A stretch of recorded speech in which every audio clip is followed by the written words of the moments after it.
Hi guys, welcome back to our channel Finance for Beginners.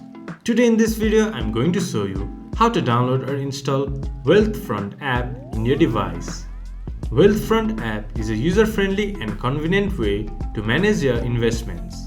Now moving on to the video, first of all go to your Play Store or App Store. Then search Wheatherfront. There you can see Wheatherfront. Tap on it, then press install.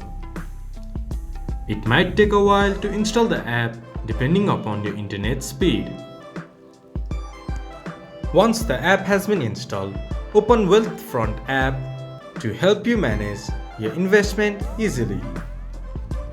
This much for today's video. If you guys find our video helpful, please leave a like and comment.